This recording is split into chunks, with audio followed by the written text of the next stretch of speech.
अस्सलाम वालेकुम, मैं हूं फैसल अजीज खान और आप देख रहे हैं मेरा यूट्यूब चैनल। अब इसमें कोई शक नहीं है कि किसी भी वक्त शहबाज शरीफ मुमलिकत पाकिस्तान के वजीर आज़म नहीं रहेंगे। इत्तेहादियों ने तो कह ही दिया, लेकिन अब रेफरेंस के फैसले के बाद जो मंजरनामा पंजाब के अंदर सामने आया है, उस बहरान के इख्तिताम का तरीक़ेकार वाज़ा हो गया है और अब शहबाज शरीफ साहब को एतमाद का वोट लेने के लिए सदर मुमलिकत किसी वक्त भी कह सकते हैं। बड़ी ज़बरदस्त किस्म की एक ब्रेकिंग न्यूज़ है और ये ब्रेकिंग न्यूज़ जो है माहौल चेंज कर देगी। ज़राए कहते हैं, बहुत ही अहम ज़राए जिनको खामोश रहने के लिए कहा था, वो उन्होंने अब बोलना, कबूतर की तरह जो आंखें बंद थीं वो खोलना और सरकना शुरू कर दिया, हिलना जुलना शुरू कर दिया है। वो कह रहे हैं कि इस्लामाबाद के तरफ मार्च करने से पहले, इमरान खान की 20 तारीख को मार्च करने से पहले, 31 मई से पहले सूरत हाल पाकिस्तान में बहुत मुख्तलिफ होगी। इस्लामाबाद मार्च करने से पहले ये हुकूमत नहीं रहेगी और इलेक्शन कॉल हो जाएंगे। सवाल 2-3 इसके बाद खड़े हो रहे हैं, बड़े मजबूत सवाल हैं, कुछ मैं आपके सामने खड़े भी करूंगा। कुछ इमरान खान साहब की पॉलिसी को आलमी तौर पर किस तरह से एंडोर्समेंट मिली है उसका भी जिक्र करूंगा कि इमरान खान अब पाकिस्तान में जो बातें कर रहे हैं, पाकिस्तानी लोगों को, हजूम को, इस रेवड़ को जो उन्होंने कौम की शक्ल दी है, और उनके पुराने इत्तेहादी जो इस वक्त के इत्तेहादी हैं वो इमरान खान साहब की बातों की तरफ आ रहे हैं। 3rd, 4th पिलर्स और ट्रैक्स जो डिप्लोमेसी के हैं उनके थ्रू करीब आ रहे हैं। मुत्तहिदा कौमी मूवमेंट ने इसी तरह का सिग्नल्स जारी किए हैं, जहां वो सिग्नल देते हैं वापस इमरान खान साहब की तरफ। और इसी तरह बाप पार्टी जो एक इस वक्त बहरान का शिकार है, वो भी। तो बहुत ही कमज़ोर सूरत हाल है। शहबाज शरीफ साहब को अपने भाई की तरफ से ठीक ठाक किस्म की डांट पड़ी है। इंतखाबात में जाएं, किसी सूरत पेट्रोल, डीजल और मिट्टी के तेल की कीमतों में इजाफा नहीं करना है। ये हमारे लिए बिल्कुल एक मौत की सी सूरत हाल होगी मुस्लिम लीग नून के लिए। और जरदारी साहब की और शहबाज शरीफ साहब की भी अनबन हुई है।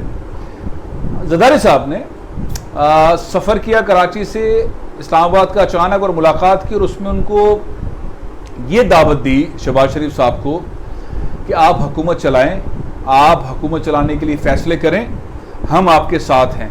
लेकिन ये सारे फैसलों के अंदर पाकिस्तान पीपल्स पार्टी और खुसूसन बिलावल भुट्टो जरदारी, आसिफ जरदारी साहब एडवांटेज ले रहे हैं। मुस्लिम लीग नून दिन ब दिन, हर जाते हुए घंटे के साथ साथ, हर दिन के साथ अपनी पॉपुलरिटी खो रही है। सबसे ज़्यादा नुकसान मुस्लिम लीग नून को हो रहा है, शहबाज शरीफ साहब को हो रहा है, हमजा शहबाज को हो रहा है, मरियम साहिबा को हो रहा है, नवाज शरीफ साहब को हो रहा है, इसाक डार साहब को हो रहा है, उनके भतीजों, बेटियों सबको मुस्लिम लीग नून जो है वो ट्रैक पर जरदारी साहब ने लाके खड़ी कर दी है। मौलाना साहब भी अब उसका दिफा नहीं कर रहे हैं। लेकिन ये ज़रूर तय है, जो मोटी और अहम बात, कि डायरेक्शन के हिसाब से इकॉनमी के फैसले करने होंगे। ज़राए जो आज़ाद ज़राए हैं, जो कि इकॉनमी पे ध्यान रखते हैं, उन्होंने पाकिस्तान के मुख्तलिफ हलकों से ये बात कह दी है और ये तय कर लिया गया है कि पेट्रोल प्राइसेस की कीमतों में इजाफा होना है। और ये इजाफा जैसे ही होगा वैसे ही जो रियल वैल्यू है डॉलर की 176 to 179, ये पाकिस्तानी रुपये के मुताबिक डॉलर की वैल्यू है। ये डॉलर वापस नीचे आएगा और ये डॉलर को वापस लाने के लिए अब सारी तकदो हो रही हैं। फेज़ वाइज पेट्रोल और डीजल के प्राइसेस में इजाफा, लेकिन कीमतें वैसे ही करनी है। अबूरी हुकूमत के लिए, ये चौथा पॉइंट मैं आपको बता रहा हूँ, अबूरी हुकूमत के लिए जो जिन नामों पे जिक्र हो रहा है उसमें साबिक सफारतकार अक़वाम मुत्तहिदा में मलिहा लोहिदी साहिबा मुस्लिम लीग नून चाहती है उन्हें लाया जाए। पाकिस्तान पीपल्स पार्टी, मुत्तहिदा कौमी मूवमेंट, बाप और इससे मुतालिक बहुत सारे और सियासी जमातों ने इसके ऊपर अपनी राय देनी है। उसके बाद फिर आगे मामला बढ़ेगा। मलिहा लोहिदी साहिबा एक जर्नलिस्ट रही हैं, अच्छी डिप्लोमेट रही हैं, उनके ऊपर मेरा ख्याल है कि एतराज़ नहीं करेगी PTI। लेकिन बहरहाल अभी ये फैसला होना बाकी है। दूसरा नाम चल रहा है डॉक्टर अशफाक हसन साहब का, जो कि मईशतदान हैं और पाकिस्तान की इकॉनमी को बहुत ठीक ठाक जानते हैं, IMF को बहुत ज़्यादा डील करते रहे हैं, और वो ये फ़ैसला इन फैसलों के अंदर बड़ा कारआमद रह सकते हैं। एक और नाम चल रहा है साबिक वज़ीर ख़जाना डॉक्टर सलमान शाह साहब, और भी नाम चल रहे हैं, लेकिन इकोनॉमी की हैंडलिंग, IMF के साथ हैंडलिंग, क्योंकि अबूरी हुकूमत ने जो चंद बड़े बड़े फैसले करने हैं उसके लिए ज़रूरी है कि इंटरनेशनली रिलेशनशिप्स और उस तरह के प्रेशर्स, उस तरह की हैंडलिंग, उस तरह के माहौल को जानने वाले की शख्सियात हों।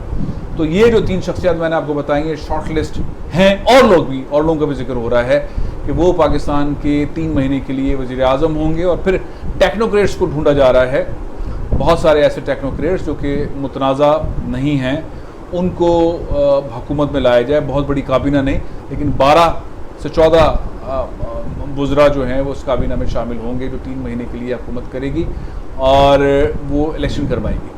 अब इसके बाद जो और नई मोटी सूरत हाल है, उस सूरत हाल के अंदर जो इमरान खान साहब हैं, उनके प्रेशर से पाकिस्तान के अंदर जो सिनेरियो बदला है, तो बदला है, लेकिन दुनिया में भी बदला है। जो यूरोपीय यूनियन की कंट्रीज़ हैं, ममालिक हैं, उसमें 28 मुल्कों ने, जो पहले नेटो के साथ और जाहिर है कि अमेरिका के साथ खड़े हुए थे और रूस के ख़िलाफ़ थे यूक्रेन वाली जंग के मामले में, उन्होंने अपने पैतरे बदल लिए हैं। और पैतरे इसलिए बदले हैं कि उन्होंने पहले बाइकआउट किया कि हम रूस से गैस नहीं लेंगे, हम रूस से बाइकआउट करेंगे रूस का।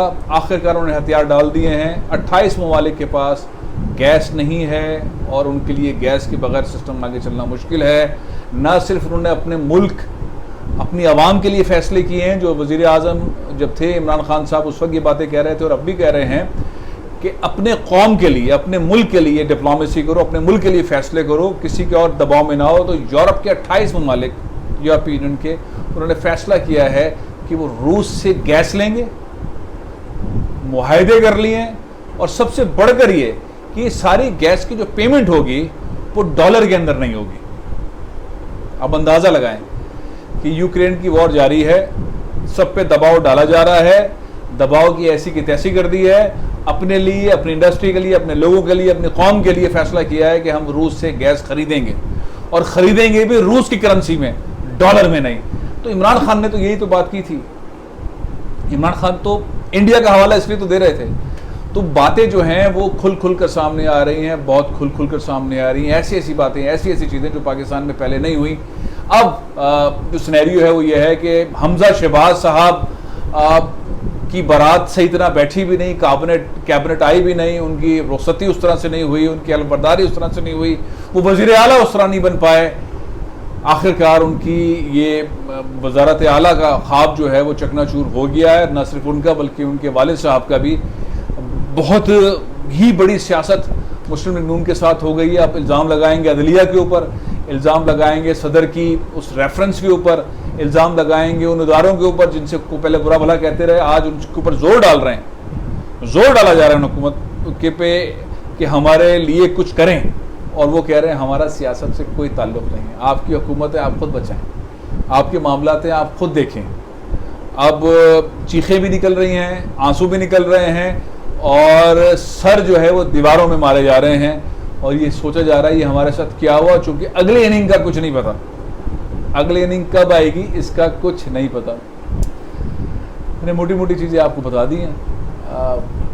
आप कमेंट कीजिए कि अंदाज़न कितना वक्त लगेगा इंतखाबात होने में। आप ये भी कमेंट कीजिए कि अबूरी हुकूमत के वज़ीर आज़म कौन होंगे या कौन होंगी।